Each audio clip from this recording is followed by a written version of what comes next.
Well, hello and welcome back. In today's video, we're going to take a look at one chord and 4 different ways that you can immediately make your guitar playing sound more expensive, and as a result, make everything sound that little bit more quality and go from, let's say, beginner to intermediate to advanced sounding without actually trying too much. So all 4 of these techniques that we're going to go through, we will play in real time. So feel free to grab your guitar and actually join in. Make this work as smoothly as possible, and to get the full benefit from these techniques, we're going to be playing all of this over an E9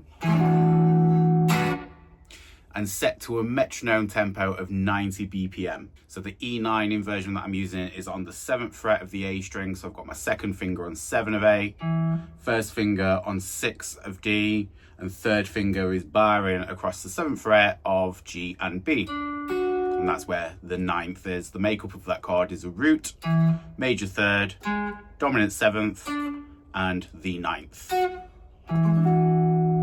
Beautiful chord, lots of fun for us to dive into. So, on to technique number 1.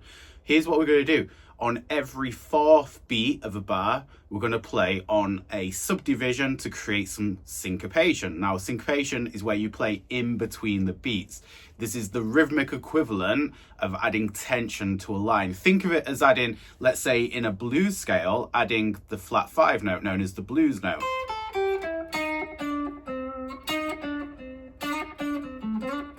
There's a lot of tension in that one single note, and it makes the listener's ear perk up and gravitate and basically take note of what the player's doing.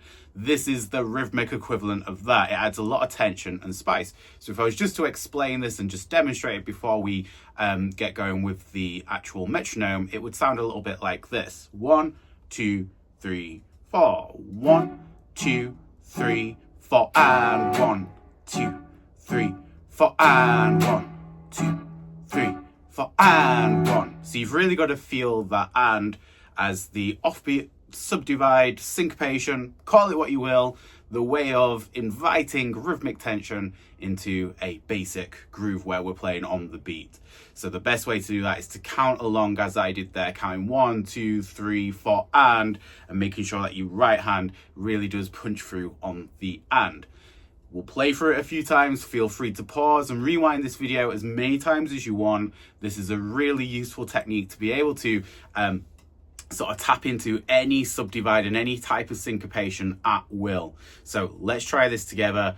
We'll do on every 4 count on the and. 1, 2, 3, 4. 1, 2, 3, 4, and 1, 2, 3, 4, and 1, 2, 3, 4, and 1.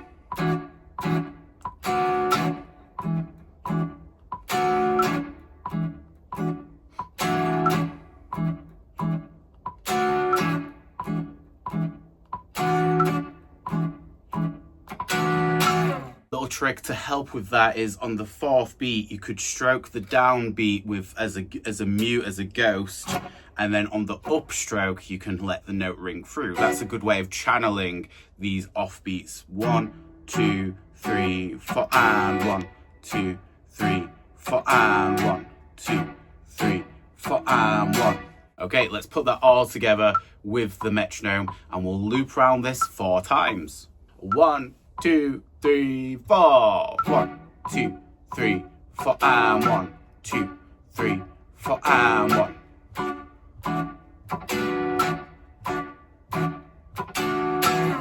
Tip number 2 to make your chord sound immediately more expensive and therefore interesting. And I don't see this happen a lot, and I don't know why necessarily.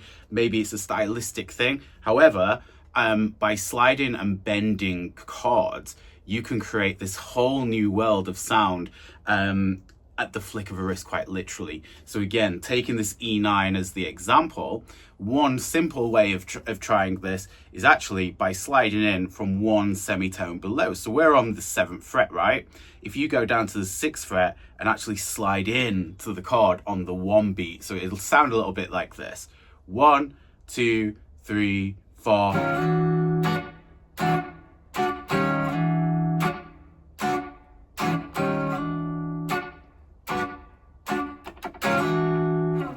So what we're doing is we're actually inviting the previous technique of syncopating, so playing on the and of the 4, and actually combining it with a slide to create this whole new sense of groove, which could actually be the basis for a real song, something really interesting.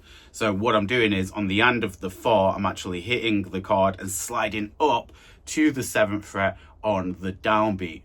So what this is doing is inviting a lot of tension on the and, but then a lot of resolution on the downbeat. And that's what music's all about. A lot of tension and resolution to keep the listener engaged and interested. So let's try that together again. We'll go around it 4 times with the metronome set at 90 beats per minute, and we'll play along together. Feel free to slow this down using the settings icon in the bottom right of the YouTube tab. But yeah, play through this together. 1, 2, 3, 4, and 1, 2, 3, 4, and 1, 2, 3, 4, and 1, 2, 3, 4, and 1. Now, as I also mentioned, kind of in a similar bracket to this, you can bend the chord as well. Now, what I like to do, a little trick with this, is I actually change my fingering when I do this over a 9th chord.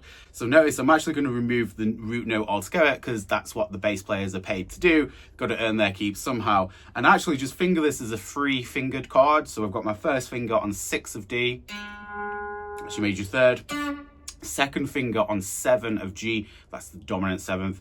And then my 3rd finger on 7 of G, that's my 9th. So all the notes a growing boy really needs. What this helps me do is actually grab a hold of the string and bend it like this.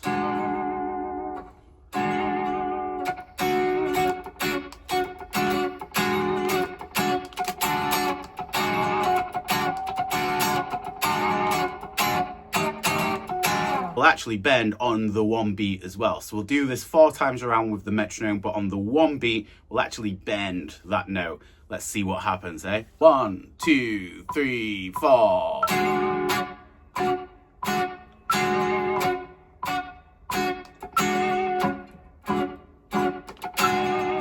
Now, what's really fun is when you combine all those techniques together. So you invite the syncopation, so play in between the beats.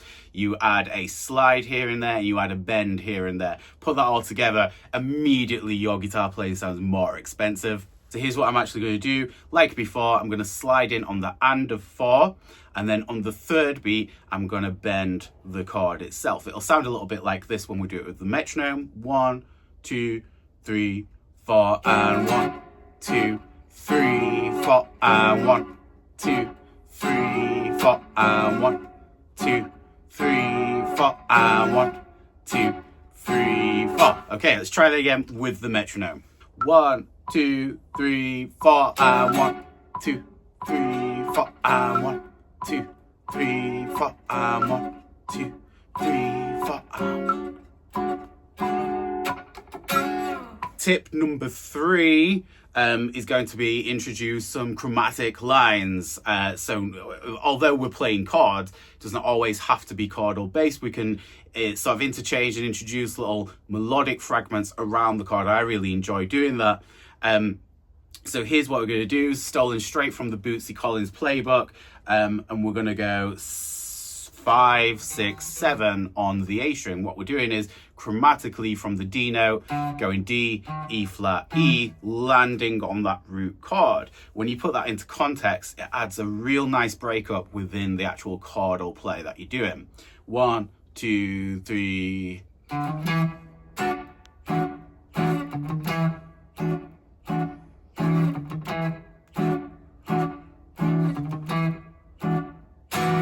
So once again, for the eagle-eyed viewer amongst you, we were actually doing that on the and of 4 again, so that syncopation playing a vital part in creating a nice piece of rhythmic tension alongside the melodic tension we've now invited with the chromatic line. A little tip as well, to add a little bit more dimension to this, play around with your right hand palm mute, or your plucking hand right hand for you dirty lefties out there. And yeah, that'll create a lot more tonal variance and variety within the playing. So play around with muting the note, but also sometimes not, because when you hit the actual chord on the downbeat, that's the thing that really wants to poke its nose through.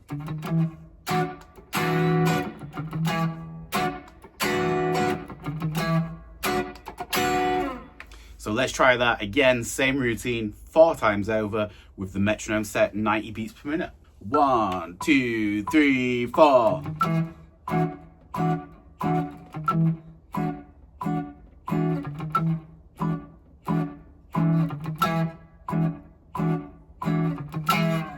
And finally, the 4th tip and trick to make your guitar playing sound more expensive, and particularly chord play, let's talk about extensions. So of course we're playing a 9th chord, its ceiling isn't there, is it? If we add another 3rd on top of that, we can add an 11th, and then another 3rd on top of that, we could even have a 13. So a real cool move to do here with your 9th shape, the 9th inversion that we're using in this exercise today, is actually to flick your pinky out and hit the 9th fret of the B and E. What we're actually doing there is turning that what was an E9 into an E13. So what that groove is actually going to look like, if I count it out loud, you'll see where I'm adding that 13th in and out. We can make that a little bit more interesting by holding it and releasing it on the end of the 4. 1, 2, 3, 4, and 1, 2, 3, 4, and 1, 2.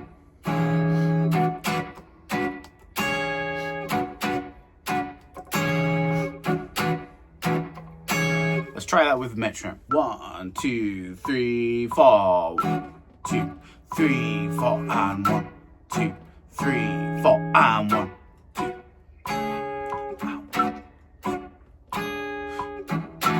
There you have it, the 4 ways to make your chord play sound immediately more expensive and therefore interesting. First one was introducing syncopation, playing in between the beats, creating some rhythmic tension.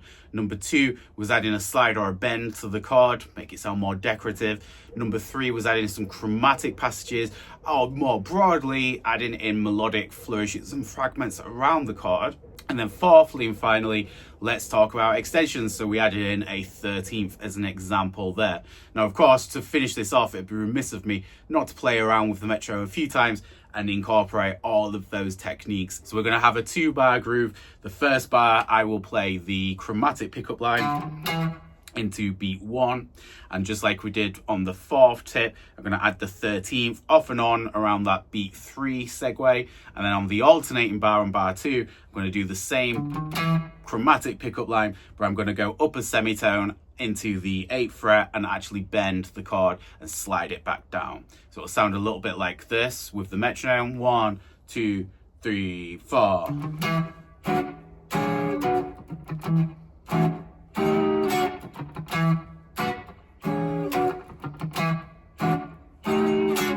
So let's hit play on the metronome and just give it a go together. We'll play through this a few times. 1, 2, 3, 4.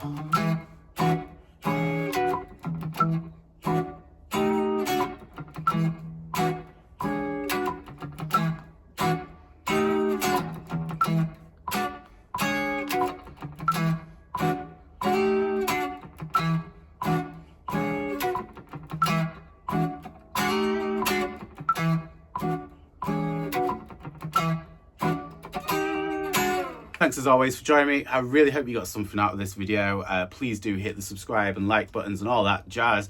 And until next time, I'll catch you on the next one.